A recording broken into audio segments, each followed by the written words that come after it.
نحمده ونصلي ونسلم على رسوله الكريم أما بعد فأعوذ بالله من الشيطان الرجيم بسم الله الرحمن الرحيم يا أيها الذين آمنوا ادخلوا في السلم كافة ولا تتبعوا خطوات الشيطان إنه لكم عدو مبين وقال تعالى في مقام آخر وأقيموا الصلاة وآتوا الزكاة واركعوا مع الراكعين صدق الله العظيم. حاضرین محترم، یہاں پر آنے کا، بیٹھنے کا، سننے سنانے کا جو مقصد ہے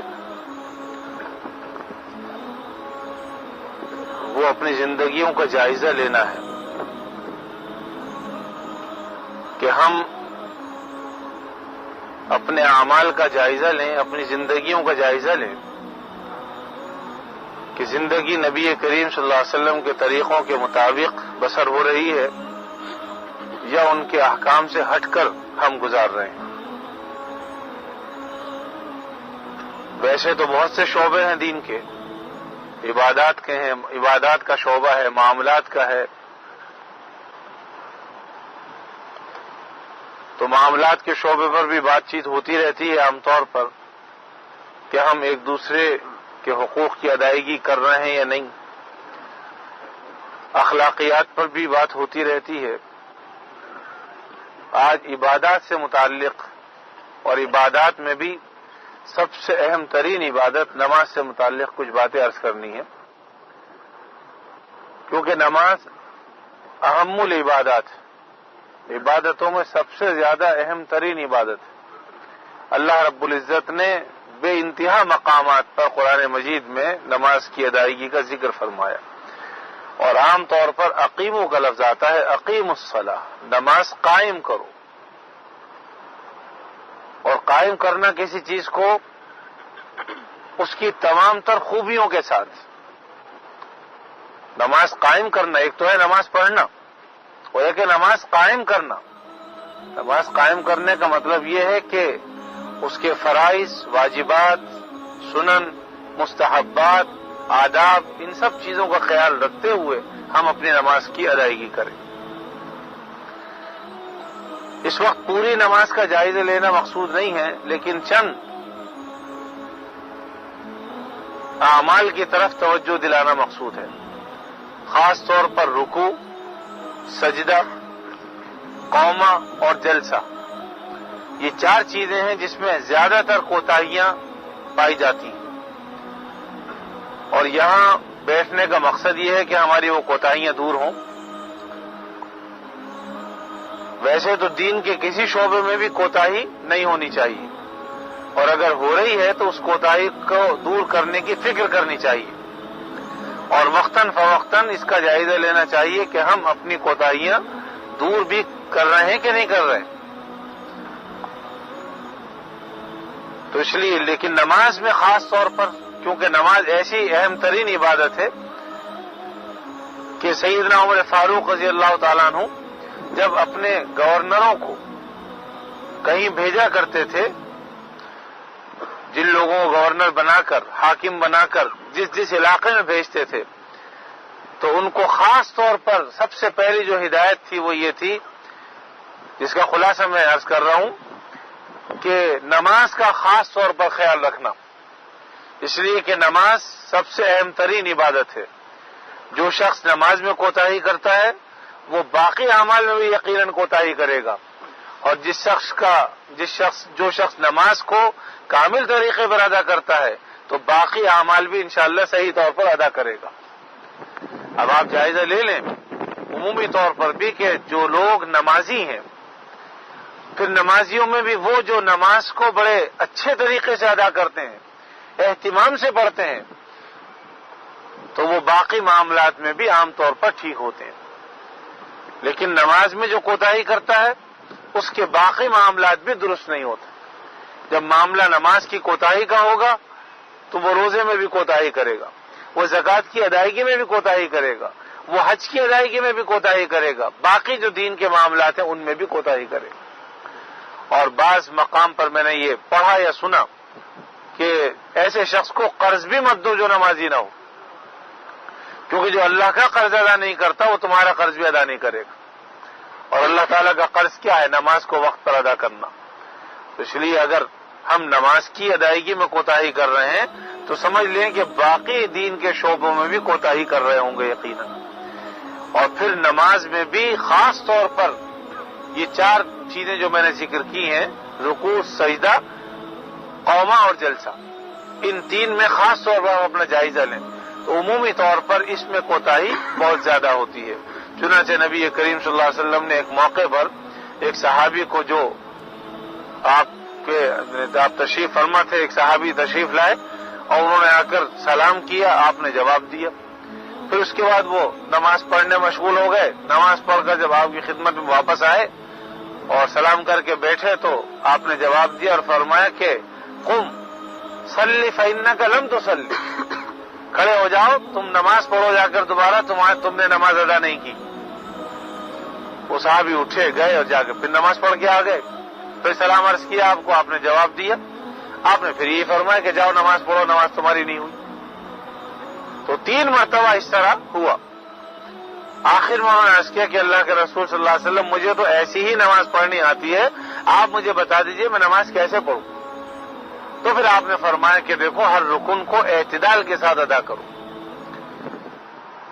رکوع کرو تو پورے طور پر کرو، اور جب رکوع سے کھڑے ہو تو پھر تو بھی اچھے طریقے سے کھڑے ہو، اور جب سجدہ کرو تو پورے اہتمام سے کرو، اور سجدہ سے اٹھ کر جب بیٹھو تو بھی اہتمام کے ساتھ بیٹھو۔ تو گویا آپ نے بھی اس شخص کو بھی ان 4 چیزوں کی طرف توجہ دلائی خاص طور پر۔ ویسے تو آپ نے عمومی حکم دیا کہ نماز کو اہتمام کے ساتھ اور بہت ہی اچھے طریقے سے ادا کرنے کی فکر کرو، لیکن ان 4 چیزوں کی طرف خصوصیت کے ساتھ توجہ دلائی۔ اب ہم ذرا تھوڑا سا جائزہ لیں۔ دیکھیے، سجدہ اور رکوع یہ دونوں فرائض میں سے ہیں۔ اگر فرض ادا نہیں ہوتا تو نماز ہی ادا نہیں ہوتی۔ کوئی شخص سجدہ ہی نہیں کرے تو اس کی نماز نہیں ہوگی، یا رکوع نہیں کیا اس نے تو بھی نماز نہیں ہوگی۔ اچھا، پھر یہ سمجھیے کہ یہ جو قومہ ہے اور جلسہ ہے، اس کے 3 درجات ہیں۔ ایک درجہ فرض کا ہے، ایک درجہ واجب کا ہے، ایک درجہ سنت کا ہے۔ ہم نے جب رکوع کیا تو رکوع کے اندر رکوع اور سجدہ تو پھر بھی کسی درجے میں ہو جاتا ہے، لیکن رکوع سے جب ہم کھڑے ہوئے تو بعض حضرات کو آپ نے دیکھا ہوگا کہ وہ کھڑے ہوتے ہیں لیکن ابھی ان کی کمر پوری سیدھی بھی نہیں ہوتی، تھوڑا سا رکوع سے اٹھے اور فوراً سجدے میں چلے جاتے ہیں۔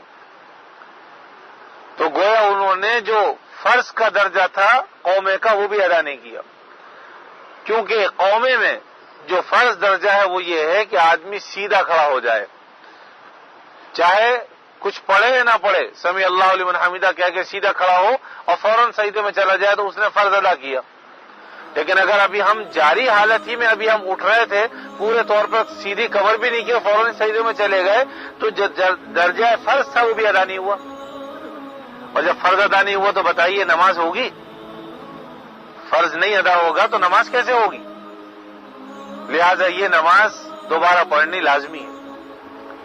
اسی طریقے سے 2 سجدوں کے درمیان جلسے کا معاملہ جو ہے اس کی بھی 3 حالتیں ہیں۔ ایک درجہ فرض ہے، ایک واجب ہے، ایک سنت ہے۔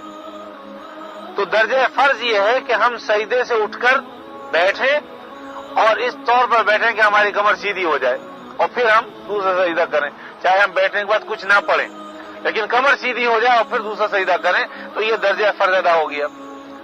اب بعض لوگ سجدے سے وہ اٹھے، ابھی انہوں نے تھوڑا سا سر اپنا ایسا اٹھایا اور فوراً سجدے میں چلے گئے۔ بتائیے فرض درجہ یہاں ادا ہوا؟ درجہ فرض ادا نہیں ہوا ان کا۔ جب نہیں ادا ہوا تو نماز بھی نہیں ہوگی۔ تو ایسے لوگ تو فکر کریں، خاص طور پر جو رکوع اور سجدے سے سر اٹھا کر ابھی پورے طور پر اپنی صحیح حالت میں نہیں آتے، کمر سیدھی نہیں ہوتی ان کی، اور وہ فوراً رکوع سے سجدے میں چلے جاتے ہیں، یا سجدے سے دوسرے سجدے میں چلے جاتے ہیں تو ان کا تو درجہ فرض بھی ادا نہیں ہوا. جب درجہ فرض ادا نہیں ہوا تو نماز بھی نہیں ہوگی. دیکھیے یہ تو ہے فرض درجہ. اب اس کا ایک واجب درجہ بھی ہے. واجب درجہ یہ ہے کہ آپ سیدھے کھڑے ہو جائیں اور سیدھے کھڑے ہو کر کم از کم سبحان اللہ کہنے کی مقدار کھڑے ہوں. ایک مرتبہ سبحان اللہ کہنے کی مقدار آپ کھڑے ہو جائیں سمیع اللہ لمن حمیدہ کہہ کر. اور اسی طریقے سے سجدے سے اٹھ کر جلسے میں جب ہم بیٹھیں گے تو اس میں بھی کم از کم ایک مرتبہ سبحان اللہ کہنے کی مقدار ہم ٹھہرے. تو یہ درجہ واجب ہے. جب فرض ادا نہیں ہوا تو درجہ واجب بھی ادا نہیں ہوا. اچھا بعض لوگوں کا درجہ فرض ادا ہو جاتا ہے لیکن انہوں نے واجب کو چھوڑ دیا. تو واجب اگر جان بوجھ کے چھوڑا ہے تو بھی نماز نہیں ہوتی, واجب الیاد ہے وہ نماز. اور واجب جان بوجھ کے نہیں چھوڑا بلکہ سہون ایسا ہو گیا تو بھی سجدہ سہو واجب ہے. اب سجدہ سہو بھی کوئی نہیں کرتا, نہ تو نماز کو لوٹاتے کیونکہ جان بوجھ کے واجب چھوڑ دیا, اور نہ ہی سجدہ سہو کرتا کوئی شخص. جب نہیں کرتا تو اس کی نماز بھی نہیں ہوئی. کوئی شخص بھولے سے اگر کوئی واجب چھوڑ دے اور آخر میں سجدہ سہو کرنا بھی یاد نہ رہا اس کو اور اٹھ کر چلا گیا, کسی سے بات چیت کر لی اور بعد میں خیال آیا کہ اوہ میرا واجب چھوٹ گیا تھا اور میں نے سجدہ سہو بھی نہیں کیا, تو نماز نہیں ہوگی. نماز واجب الیاد ہے, نماز دوبارہ لوٹائے گا. تو دیکھیے ایسی صورت میں پہلی صورت میں جب فرض ادا نہیں ہوا تو واجب بھی ادا نہیں ہوا, لہذا فرض کی وجہ سے نماز ہی نہیں ہوئی. بالفرض فرض ادا کیا اس نے لیکن واجب درجہ تھا وہ ادا نہیں ہوا, تب بھی اگر سجدہ سہو نہیں کیا تو بھی نماز نہیں ہوئی. اب تیسری صورت کہ اس کا درجہ سنت درجہ کیا ہے. درجہ سنت یہ ہے کہ آدمی کھڑا ہو اور اتنی دیر کھڑا ہو کہ 3 مرتبہ سبحان اللہ کہنے کی مقدار کھڑا ہو. اب آپ دیکھیے اگر کسی شخص نے کہا سمیع اللہ لمن حمیدہ ربنا لک الحمد حمدا کثیرا طیبا مبارکا فیہ, تو اس میں سنت درجہ بھی ادا ہو گیا, فرض بھی ادا ہو گیا, واجب بھی ادا ہو گیا اور سنت درجہ بھی ادا ہو گیا. اسی طریقے سے آپ جب پہلے سجدے سے اٹھ کر بیٹھیں گے اور اپنی کمر بالکل سیدھی کر دی آپ نے اور آپ نے 3 مرتبہ کہا اللہم اغفر لی اللہم اغفر لی اللہم اغفر لی یہ کہہ دیا تو اب آپ کی سنت درجہ ادا ہو گیا. اور جب سنت ادا ہو گئی تو اس میں گویا فرض بھی ادا ہو گیا, واجب بھی ادا ہو گیا, سنت کی برکت سے تینوں چیزیں حاصل ہو گئی.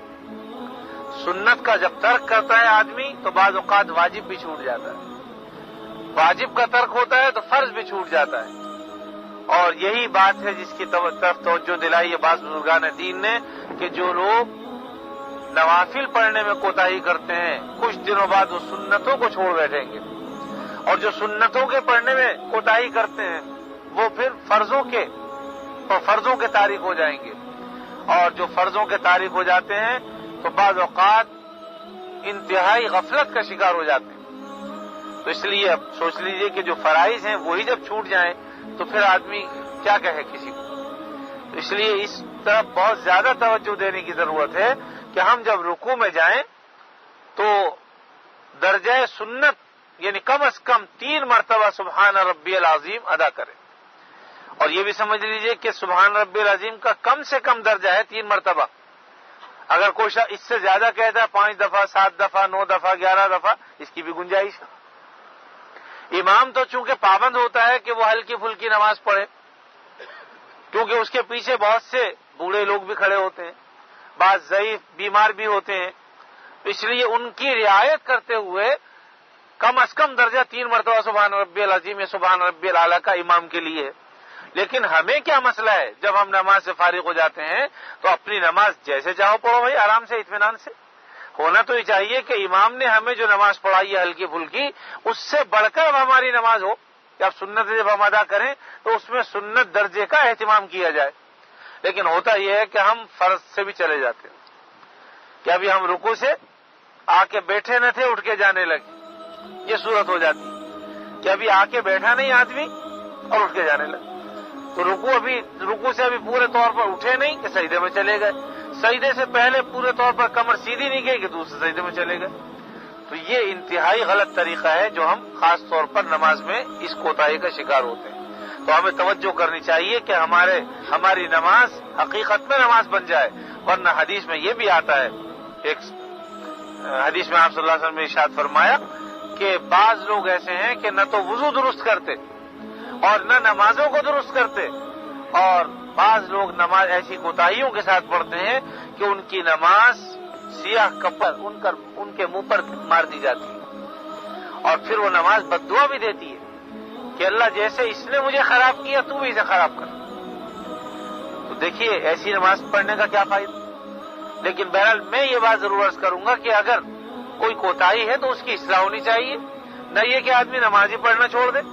بعض لوگ کہتے ہیں کہ جب ہم نے نماز ہی ایسی پڑھنی تو صاحب کیوں پڑھیں پھر. تو کیوں پڑھنے کا کیا مطلب ہے؟ صحیح کر کے پڑھو. دنیاوی اعتبار سے بھی تو ہم پوری کوشش کرتے ہیں کہ اچھے سے اچھا کام کریں، اچھی سے اچھی چیز استعمال کریں. تو نماز میں بھی ہمیں وہ درجہ اختیار کرنا چاہیے جس میں زیادہ سے زیادہ اجر و ثواب ملے. اب سنت کی برکت دیکھیے، آپ صلی اللہ علیہ وسلم کے طریقے پر عمل کرنے سے نماز میں محبوبیت پیدا ہوتی ہے، مقبولیت پیدا ہوتی ہے، اور نماز میں نورانیت پیدا ہوتی ہے. درجہ کمال تک پہنچتا ہے کوئی عمل جب سنت درجہ اس میں اختیار کیا جاتا ہے. اب مثلا دیکھیے بعض روایات میں آتا ہے ایک شخص نے دیکھا خواب کے اندر کہ اس کو جو حور دی گئی ہے، اللہ تعالیٰ نے حور عطا فرمائی، لیکن وہ حور جو تھی وہ اندھی تھی، آنکھیں نہیں تھی اس کی. تو کسی نے تعبیر پوچھی کہ بھئی یہ مجھے حور ملی لیکن وہ حور اندھی تھی، کیا بات؟ انہوں نے بزرگ سے وہاں فرمایا کہ لگتا ہے تم نماز آنکھ بند کر کے پڑھتے ہو. کہا کہ ہاں یہ بات تو ہے، نماز تو میں آنکھ بند کر کے پڑھتا ہوں. تو کہا کہ بس پھر اندھی حور ملے گی تمہیں. بھائی نماز کھول کے آنکھ پڑھو، سنت یہی ہے. اگر کوئی شخص نماز آنکھ بند کر کے پڑھتا ہے تو نماز ہو جاتی ہے، اس میں کوئی شک نہیں. لیکن سنت پر عمل نہ کرنے کی وجہ سے وہ نورانیت، وہ محبوبیت اور وہ کمال جو ہونا چاہیے وہ حاصل نہیں ہوتا. تو اس لیے جب آدمی نماز سنت کے مطابق، چاہے ہمیں خیالات آ رہے ہیں، کوئی حرج کی بات. سنت طریقہ یہ ہے کہ آنکھ کھول کر پڑھے. حدیث میں آتا ہے نا جب آدمی کھڑا ہو تو سجدے کی جگہ پر دیکھے، اور دیکھے گا جب آنکھ کھلی بھی ہوگی. آنکھ ہی بند کر رکھی ہو تو کون سی جگہ دیکھے، کہاں دیکھے گا؟ دیدہ کور کو کیا آئے نظر، کیا دیکھے؟ جب آدمی اندھا ہو تو وہ کیا دیکھے گا؟ تو اس لیے جب آنکھ ہی ہم نے بند کر لی تو اس کے بعد پھر کہاں دیکھے گا؟ سجدے کی جگہ دیکھے یا کچھ بھی کرے. تو اس لیے حکم یہ ہے کہ جب آدمی قیام کی حالت میں ہو تو سجدے کی جگہ پر نظر رکھے. تو اس سے پتہ چلا کہ آنکھ کھول کر نماز پڑھنی چاہیے. تو نبی کریم صلی اللہ علیہ وسلم کی سنت یہ ہے. اب اگر کوئی شخص کہے کہ صاحب یکسانیت، یکسوئی حاصل نہیں ہوتی، آنکھ بند کر کے پڑھنے سے مجھے بڑا سکون ملتا ہے، لیکن چاہے ہمیں سکون نہ ملے، یکسوئی نہ ہو، لیکن آپ صلی اللہ علیہ وسلم کی سنت پر اگر عمل ہو رہا ہے تو یہ زیادہ محبوب عمل ہے بنسبت اس کے کہ ہمیں یکسوئی حاصل ہو. انشاءاللہ سنت پر عمل کرنے کی وجہ سے یکسوئی بھی حاصل ہو جائے گی.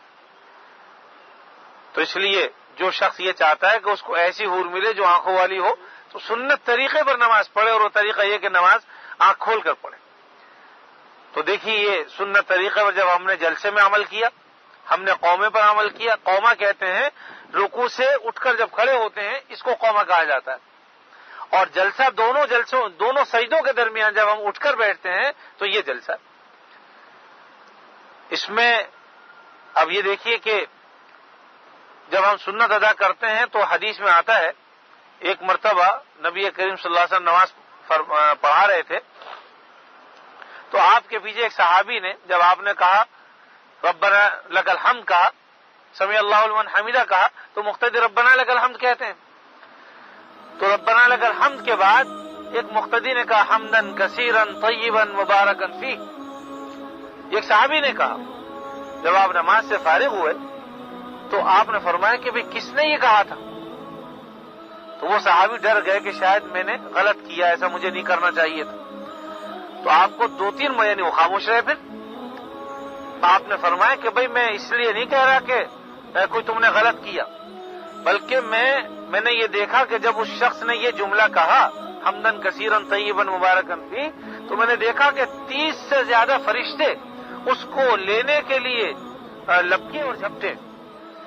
یعنی یہ ایسا بابرکت جملہ ہے اور اتنا پسندیدہ کہ جب اس شخص نے یہ ادا کیا تو اس کو لینے کے لیے 30 سے زیادہ فرشتے جھپتے ہیں کہ ہم پہلے لے لیں، اس کو حاصل کر لیں۔ اس سے پتہ چلا کہ درجہ محبوبیت حاصل ہوتی ہے سنت طریقہ ادا کرنے سے، اور سنت طریقہ یہی ہے کہ جب ربنا لک الحمد ہم کہیں تو ساتھ میں حمدن کثیرن طیبا مبارکن فی کہہ لیں۔ اگر فرض نماز میں اتنا موقع نہیں ہوتا تو اپنی نماز جب ہم پڑھتے ہیں سنت یا نفل ادا کرتے ہیں اس میں آدمی پڑھے۔ اسی طریقے سے دونوں سجدوں کے درمیان جب ہم بیٹھتے ہیں تو اللہم اغفر لی اللہم اغفر لی اللہم اغفر لی بھی کہہ سکتے ہیں، ورنہ حدیث میں ایک دوسری دعا بھی آتی ہے، رب اغفر لی وارحمنی وعافنی واہدنی وارزقنی۔ اگر اتنی لمبی دعا نہ آ سکے تو اللہم اغفر لی کہہ لے، یہ بھی کافی۔ تو انشاءاللہ وہ جو نورانیت ہے وہ حاصل ہو جائے گی۔ پھر ایک بات یہ سمجھنی چاہیے کہ جتنا لمبا رکوع ہو اتنا ہی لمبا قیام ہو، قیام سے مراد ہے قومہ، اور اتنا ہی لمبا سجدہ ہو اور اتنا ہی لمبا جلسہ ہو۔ کیا مطلب ہوا اس کا؟ مطلب یہ ہے کہ 3 دفعہ کم از کم مقدار ہے سبحان ربی العظیم کہنے کی، تو کم از کم اتنی دیری ہم ربنا لک الحمد کے بعد کھڑے ہوں اطمینان کے ساتھ، اور پھر اتنا ہی اطمینان ہمیں سجدے میں حاصل ہو، سبحان ربی الاعلی کہیں، اور پھر سجدے سے جب اٹھیں تو اتنی ہی دیر ہم کم از کم بیٹھنے کے بعد یعنی سبحان اللہ سبحان اللہ سبحان اللہ 3 دفعہ کہنے کی مقدار کم از کم بیٹھے۔ تو یہ چاروں جو رکن ہیں وہ ایک جیسے ادا ہونے چاہیے۔ البتہ قیام جو ہے وہ لمبا ہوتا ہے، اور ایسے ہی قعدہ، اس لیے کہ قعدے میں التحیات پڑھتے ہیں، درود شریف پڑھتے ہیں، دعا پڑھتے ہیں، تو وہ ذرا لمبا ہوگا بنسبت رکوع اور سجدوں کے۔ اور اسی طرح چونکہ قیام میں تلاوت کی جاتی ہے اس لیے قیام بھی ہمارا طویل ہوگا۔ اب جس کو جتنی لذت محسوس ہو رہی ہو، آپ صلی اللہ علیہ وسلم سے بہت سے اعمال ثابت ہیں کہ آپ جو ہے وہ آپ نے ایسا بھی ہوا ہے کہ بعض اوقات سورہ بقرہ 1 رکعت میں پڑھی۔ ساری بات ذوق کی ہے یہ۔ اب اگر کسی کو نماز میں ایسی لذت آ رہی ہے تو کوئی گنجائش ہے اس کی۔ ہمارا معاملہ تو بہرحال بالکل برعکس ہے کہ ہم تو چاہتے ہیں کہ جلد از جلد نماز پڑھ کے بس کسی طریقے سے بھاگیں۔ تو آپ نے دیکھا ہو جو سب سے آخر میں آتے ہیں جلدی بھاگنے کی بھی وہی کر۔ چلو اگر نیت یہ ہو کہ بھائی جا کے گھر میں سنتیں انہیں ادا کرنی پھر تو کوئی حرج کی بات نہیں ہے، اس لیے کہ آپ صلی اللہ علیہ وسلم کا معاملہ بھی یہی تھا کہ آپ سنت گھر سے پڑھ کر آتے تھے اور نماز کے بعد کی سنتیں گھر پر جا کر ادا فرماتے تھے۔ لیکن اگر کسی کو یہ پتا ہو کہ گھر جاؤں گا تو گر جاؤں گا اور سنتیں ادا نہیں کر سکوں گا تو پھر مسجد ہی میں پڑھ کے جانا چاہیے۔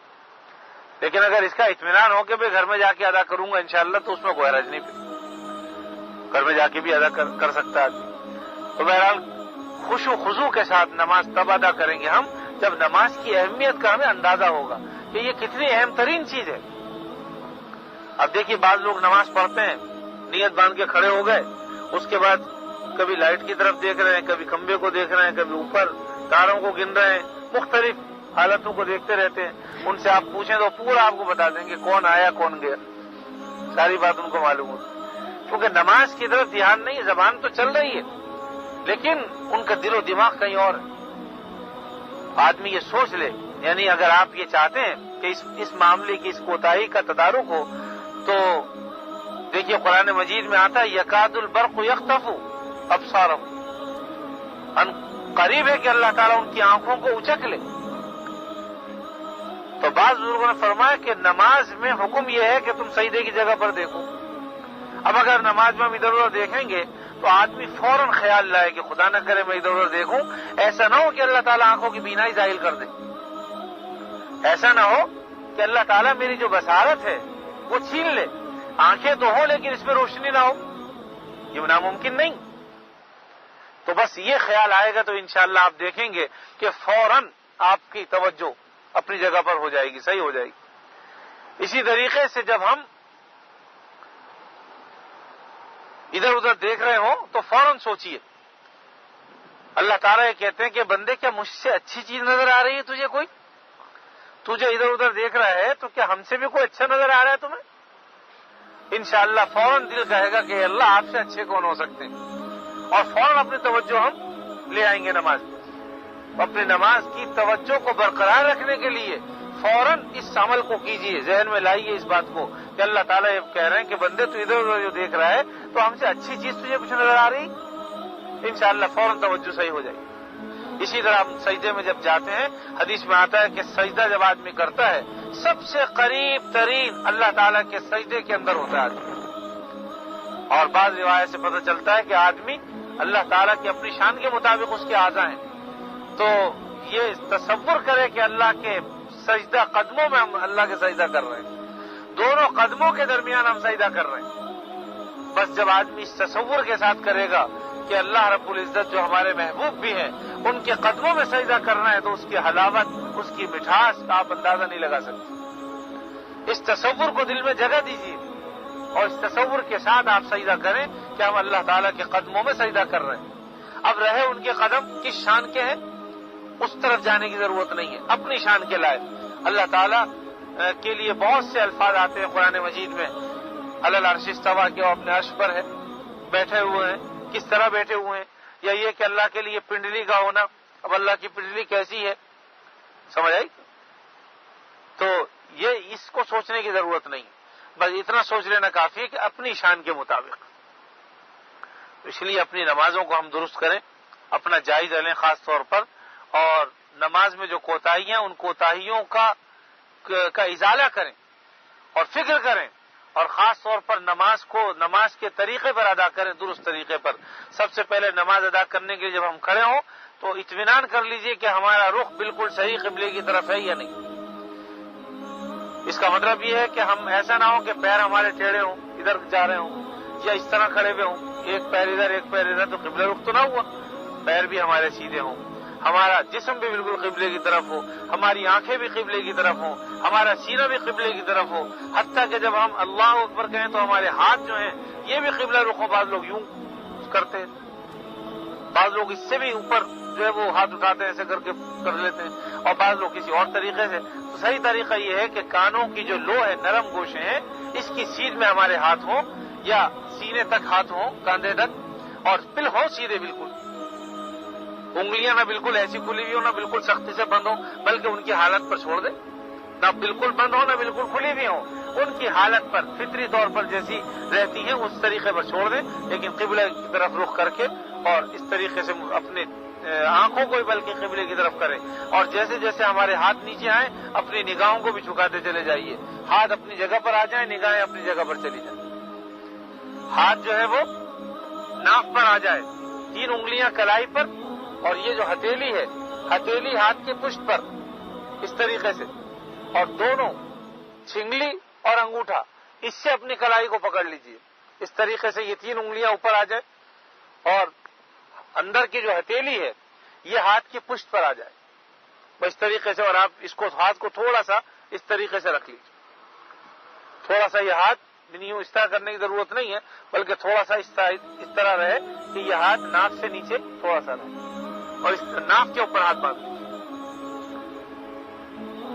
تو اس طریقے سے آپ نماز کی ابتدا کریں، اور اس کے بعد رکوع، سجود اور قیام، ان سب میں ہمارے پاؤں کی جو کیفیت وہ بالکل سیدھے ہو، اور 4 انگل سے کم فاصلہ نہ ہو۔ بعض لوگ بالکل ملا کے پاؤں کھڑے ہوتے ہیں، ایسا بھی نہ ہو، 4 انگل یا اس سے تھوڑا سا زیادہ، لیکن ہو قبل۔ اچھا، بعض لوگوں کو عادت ہوتی ہے بیچاروں کو، ان کے پیر ایسے ہی ہوتے ہیں، یا بعض یوں اس طریقے سے ہوتے ہیں، تو تھوڑی سی محنت اور کوشش سے پاؤں سیدھے ہو جائیں گے۔ کچھ دن تکلیف ہوگی، لیکن آہستہ آہستہ عادت ہو جائے گی، اب پھر قبلے کی طرف ہی آپ کریں گے بالکل پیر۔ لیکن اگر کسی کے پیروں کی بناوٹ ہی ایسی ہے تو پھر وہ معذور ہے، اگر اس کے پیر قبلے رخ نہیں ہو پاتے اور ایسے ہی رہتے ہیں تو کوئی ایسی بات نہیں۔ انشاءاللہ یہ بالکل ایسے ہی ہے جیسے آدمی قرآن مجید کی تلاوت درست کرنے کی فکر کرتا ہے، انشاءاللہ جو فکر کرتا ہے اللہ تعالیٰ اس کے الفاظ بھی درست کرا دیتے ہیں۔ لیکن اگر فکر ہی نہ کرے کوئی آدمی تو گناہگار ہے کہ نہیں؟ لیکن اگر ہم پوری فکر کرنے کے باوجود اگر کسی کے الفاظ درست نہیں ہو پاتے تو انشاءاللہ وہ معذور ہے، بلکہ بعض اوقات اس کو اجر و ثواب بھی زیادہ ملے گا کہ اٹک اٹک کے پڑھ رہا ہے، کوشش کر کے پڑھ رہا ہے۔ بعض لوگ 2-4 نمازی تو ایسے میری نظر میں الحمدللہ جب وہ نماز پڑھتے ہیں تو مجھے ان پر رشک آتا ہے۔ اللہ تعالیٰ کا یہ بڑا احسان ہے کہ ایسا نہیں ہے کہ کوئی نظروں سے چھپتا ہو، نظر بہرحال رہتی ہے کہ کون کس طرح سے نماز پڑھ رہا ہے، تو وہ وجہ خدا نہ کرے تنقید نہیں ہوتی، بلکہ مقصود یہ ہوتا ہے کہ کسی موقع پر اس بات کو بیان کر دیا جائے کہ جو کوتاہی ہے وہ دور ہو جائے، کیونکہ تنقید سے کی نظر سے ہمیں دیکھنے کا حق نہیں کسی کو۔ اللہ تعالیٰ ہی بہتر جانتے ہیں کس کی نمازوں کو وہ قبول کر رہا ہے۔ لیکن میں پہلے بھی بات عرض کر چکا ہوں کہ اپنی نماز کو کم تر مت سمجھیے، ادا کرتے رہیے جیسے بھی ادا ہوتی ہے انشاءاللہ، اور فکر کرتے رہیے کہ صحیح ہو جائے۔ اگر کچھ کوتاہیوں کے ساتھ بھی ادا ہو رہی تو فکر مت کریں۔ حضرت ڈاکٹر عبداللہ رحمۃ اللہ علیہ، میں ان کی بات کئی دفعہ سنا بھی چکا ہوں آپ کو کہ کس شخص نے کہا کہ حضرت ہمارے سجدے کیا اور ہمارے رکوع کیا، رکوع کرتے ہیں تو خیالات بھرے ہوئے ہوتے ہیں، اور سجدہ کرتے ہیں تو پتہ نہیں کدھر خیالات ہوتے ہیں، اور بہت ہی گندے اور غلیظ خیالات آتے ہیں، بچی چاہتا ہے کہ نمازی نہ پڑھنا چھوڑ دیں اور رکوع سجدہ بھی نہ کریں۔ کہا کہ میاں یہ شیطانی خیال ہے تمہارا، اس خیال سے باز آ جاؤ۔ بعض لوگ کہتے ہیں کہ صاحب ایسی نماز جب ہے تو پھر کیا ضرورت ہے پڑھنے کی، پڑھی نہیں۔ شیطان ان کو یہ تو کہتا ہے کہ پڑھو ہی نہیں، یہ نہیں کہتا کہ بھائی اصلاح کر لو۔ اگر کوئی کوتاہی ہے تو اس کو درست کر لینا چاہیے، بجائے اس کے کہ آدمی چھوڑ دے۔ تو حضرت نے فرمایا کہ بھائی دیکھو ایک بات بتاؤ مجھے، تمہارے جو سجدے جیسے بھی ہیں غلاظت سے بھرے ہوئے ہیں، خیالات گندے آتے ہیں، ذرا ایسا سجدہ مجھے بھی کر ڈالو، ایک ایسے گندے خیالات سے بھرا ہوا سجدہ مجھے کر کے دکھاؤ۔ ہم آپ کو تو نہیں کر سکتے، تو کہا کہ کرتے تو اللہ ہی کے لیے ہو، پھر بس جیسا بھی سجدہ ہے کس کے لیے کر رہے ہیں، اس لیے معمولی مطلب معمولی چیز نہیں ہے، ہم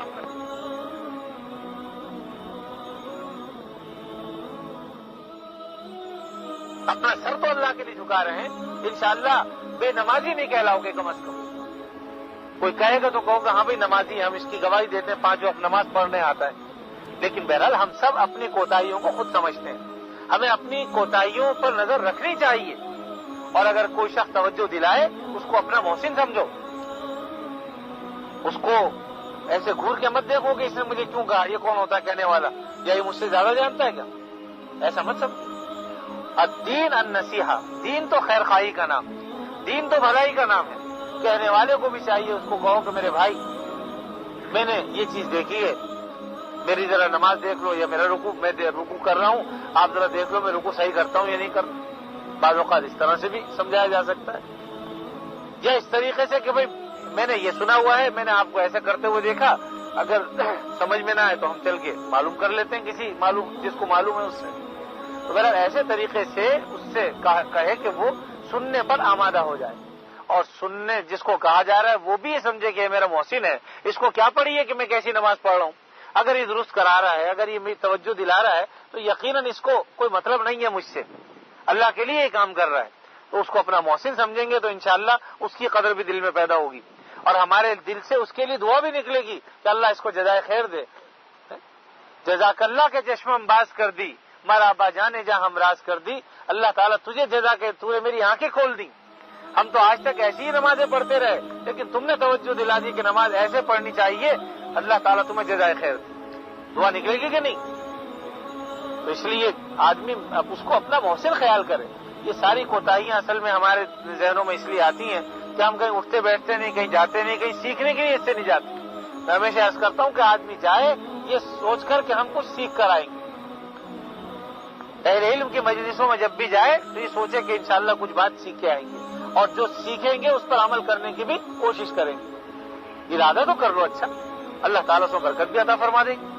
تو بہرحال یہ چند باتیں میں نے اس لیے عرض کر دی کہ ہم اپنی نمازوں کا جائزہ لیں، اور جو کوتاہیاں خاص طور پر ہمارے سے رکوع میں ہوتی ہیں، سجدے میں ہوتی ہیں، اور رکوع سے اٹھ کر قومے میں ہم ادا کرتے ہیں، یا ایسے ہی دونوں سجدوں کے درمیان جلسے میں جو کوتاہی ہوتی ہے، تو اس کوتاہی کو دور کرنے کی ہم کوشش کریں، تاکہ قیامت کے دن ہم کم از کم یہ تو کہہ سکیں تیرے محبوب کی یا رب شباہت لے کے آیا ہوں، حقیقت اس کو تو کر دے میں صورت لے کے آیا ہوں۔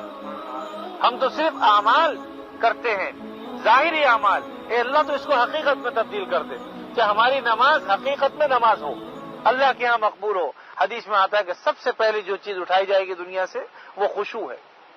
خشوع کی حقیقت کیا ہے؟ کہ آدمی ایسے نماز پڑھے، ایسے ہر عمل کرے کہ بس یہ سمجھے کہ میں اللہ کو دیکھ رہا ہوں، لیکن اگر اللہ کو نہیں دیکھ رہا تو یہ تصور تو یقینی ہونا چاہیے کہ اللہ مجھے دیکھ رہا ہے۔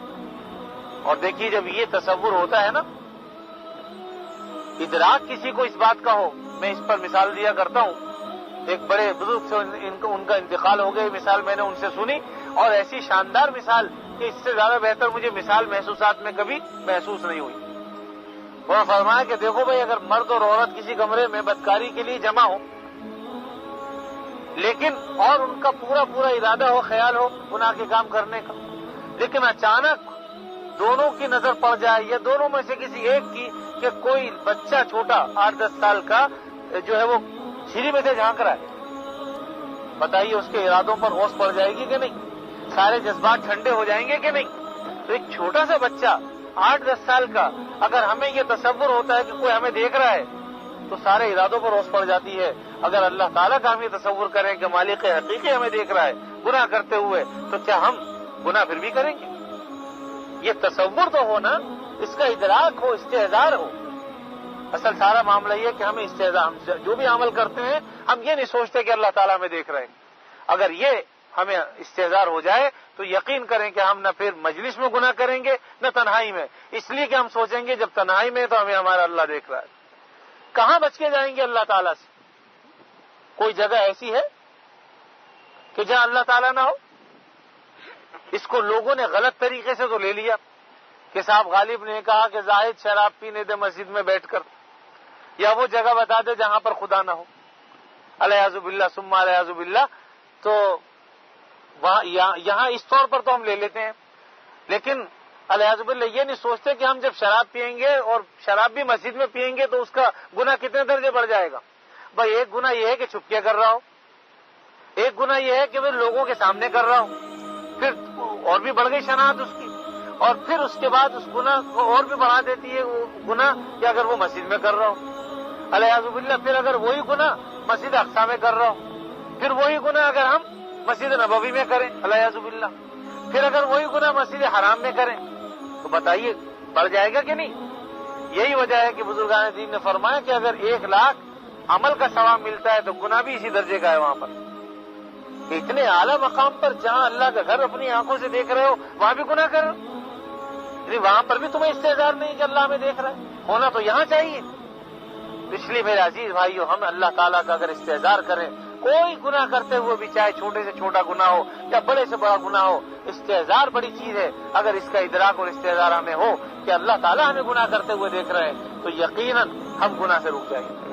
سیدنا عمر فاروق رضی اللہ تعالیٰ عنہ کے زمانے میں وہ جو بچی کا واقعہ ہے کہ وہ بچی چاہتی تھی کہ دودھ میں پانی نہ ملائے اور ماں کہہ رہی تھی کہ ملا دے، وہ ماں کہتی تھی کہ بچی کہتی تھی کہ اماں امیر المومنین نے منع کیا ہے، وہ کہتی تھی، ماں نے کہا کہ امیر المومنین کون سے دیکھ رہے ہیں؟ تو اس نے کہا امیر المومنین تو نہیں دیکھ رہے لیکن خدا تو دیکھ رہا ہے۔ فائن اللہ، تو اللہ کہاں چلا گیا؟ اللہ تعالیٰ تو ہمیں ہر جگہ دیکھ رہے ہیں، اب کوئی ایسی جگہ بتا دو بھائی جہاں اللہ تعالیٰ نہ ہو۔ تو اس لیے گناہ تو کرنے کا ہوتا ہی نہیں، نہ مجلس میں، نہ خلوت میں، نہ جلوت میں، اس لیے کہ جہاں بھی ہم گناہ کریں گے اللہ تعالیٰ دیکھ رہے ہیں، اور 2 فرشتے ہمارے اس عمل کو لکھ بھی رہے ہیں۔ یہ فلم تیار ہو رہی ہے، جس طریقے سے یہاں پر جو کچھ ہوتا ہے آج کل، جو ہے سیٹلائٹ کے ذریعے اور دیگر جو ذرائع ہیں ان کے ذریعے سے بیٹھا ہوا ایک شخص امریکہ میں سارا کچھ دیکھ رہا ہے۔ بتائیے سائنس نے ہمارے لیے آسانی تو پیدا کر دی، اگر اپنی عقل کی آنکھیں کھول لیں تب بات کہ ایک شخص پاکستان میں ہے یا دنیا کے کسی خطے میں بھی ہے، لیکن ایک شخص امریکہ میں بیٹھ کر اس کو دیکھ رہا ہے کہ وہ کر کیا رہا ہے، اس کی حرکات، اس کی سکنات، کہاں جا رہا ہے، کہاں سے آ رہا ہے، کیا کر رہا ہے، عام طور پر پتہ چل سکتا ہے۔ تو کیا اللہ تعالیٰ اس انسان سے بھی گئے گزرے انہیں کچھ نہیں پتا؟ وہ نہیں دیکھ رہے؟ کچھ تو غور کرو۔ 50 سال پرانی فلم چاہیں تو ہم آج اس کو جو ہے وہ دیکھ سکتے ہیں، تو اللہ تعالیٰ کیا اس پر قادر نہیں ہے کہ وہ 50,000 اور 50 لاکھ سال بعد بھی جو ہے وہ ہماری زندگیوں کو فلم چلا دیں کہ یہ کچھ کر کے آئے ہو میاں دنیا میں؟ اس لیے میرے عزیز بھائیو، ڈرو اس بات سے، ہم سب کو ڈرنا چاہیے کہ کہیں قیامت کے دن اللہ تعالیٰ ہمارے اعمال کا پول نہ کھول دیں۔ وہاں پر سب ہوں گے، انبیاء بھی ہوں گے، نبی کریم صلی اللہ علیہ وسلم بھی ہوں گے، ساری امتیں ہوں گی، ہمارے عزیز و اقارب ہوں گے، رشتہ دار ہوں گے، امام ہے تو مقتدی ہوں گے، مقتدی ہے تو اس کا امام بھی ہوگا، سب ہوں گے اور دیکھ رہے ہوں گے کہ اچھا یہ ہمارے سامنے تو بڑی لمبی لمبی نمازیں پڑھتا تھا، لیکن اچھا باہر جا کر یہ عمل کرتا تھا۔ چوں بہجرہ می روانی کارے دیگر می کنن، جب حجرے میں جاتے ہیں تو دوسرے کام کرتے ہیں۔ لوگ تو بڑے حضرت حضرت کہتے ہیں، لیکن جناب ہم الگ سے جا کے کیا عمل کرتے ہیں؟ ہم سب کو اپنا اپنا جائزہ لینا چاہیے۔ یہ چیزیں کام نہیں آنے کی کہ کوئی آدمی ہاتھ ملا رہا ہے یا ہاتھ چوم رہا ہے یا کسی کو جو ہے وہ عزت دے رہا ہے۔ عزت ہے تو اللہ کے ہاں، اللہ تعالیٰ بھی اگر قابل عزت سمجھیں تو عزت ہے، ورنہ یہاں کی عزت کیا ہے؟ چند دن کی بات ہے۔